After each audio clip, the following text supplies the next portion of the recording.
Hello and welcome to AJ Science Seeker. Today's video is about the recombinant DNA technology. What is recombinant DNA technology? Before discussing it, just see the initial breakthrough of recombinant DNA technology that happened with the discovery in 1960 by Werner Haber of restriction enzyme. These enzyme he found that the fast DNA cleaved in the bacterial system, and this is because of the restriction enzyme present in the bacterial system. Basically, this is the defense system used in bacteria. And in 1970, H.O. Smith also found another restriction enzyme which is called HIN2. Other discoveries by Herbert W. Boyer in 1969 of EcoR1, he found this restriction enzyme in E. coli.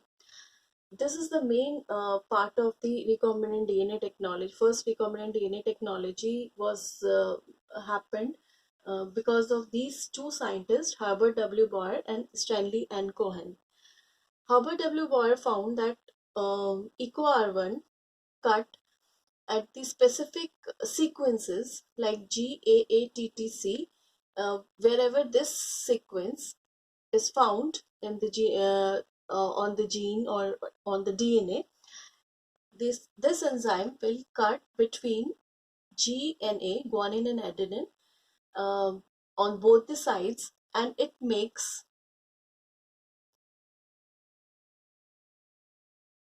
the flanking DNA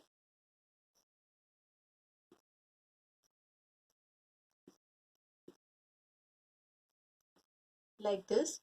One part will be like this, and another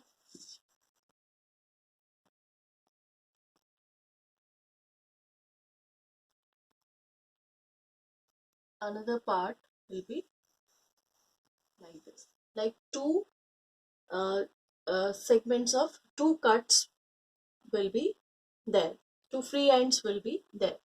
So he found that this enzyme is doing this. Then Stanley Cohen has made one plasmid. He found that he was working on plasmid and he developed the recombinant plasmid which can replicate. He named it this plasmid as PSC 101, SC on his name Stanley Cohen. So he found that it can replicate in the bacterial host, and he thought that if they insert any gene in this plasmid can independently replicate in the bacterial system, and he can make copies of that. So they both work together, and what they do, they took the plasmid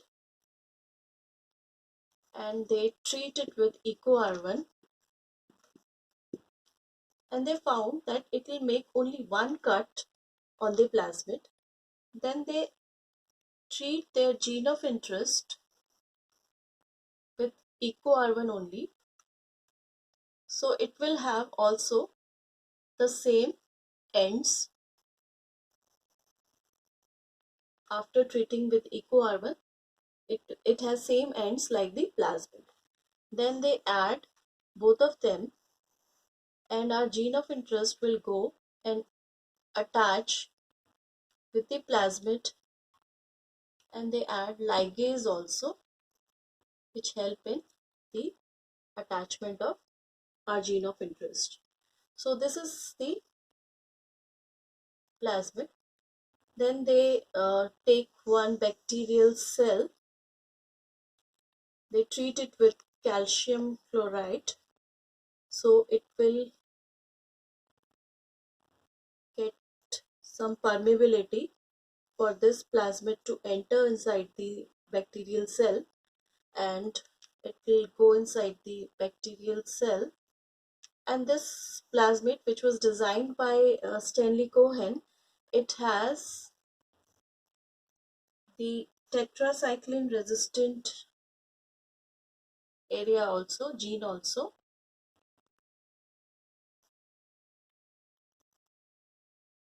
So he put it on the culture plate where he put this bacteria, and let it grow for some time.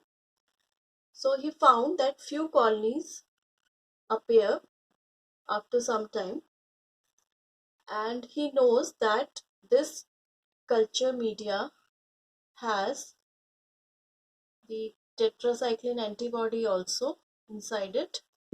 So only the bacteria which carry our plasmid will survive, because our plasmid has tetracycline resistant gene also.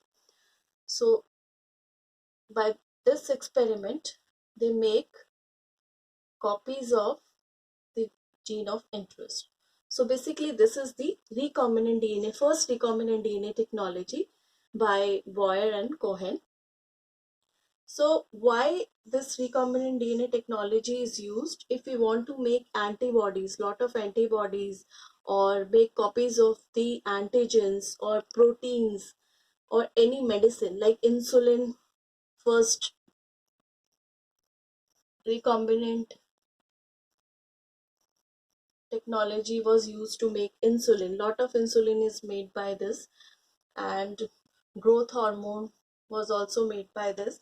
There are so many antibodies are made by this, and so many diagnostic technology was developed by this recombinant DNA technology. Hepatitis B vaccine was also made by this, and herbicide resistant crops and insect resistant crops were also introduced because of this recombinant DNA technology. Because if you want to do any change in the gene and you want to enter it and attach it with the another organism, so you can do it by this technology. So this is about the recombinant DNA technology. Thank you.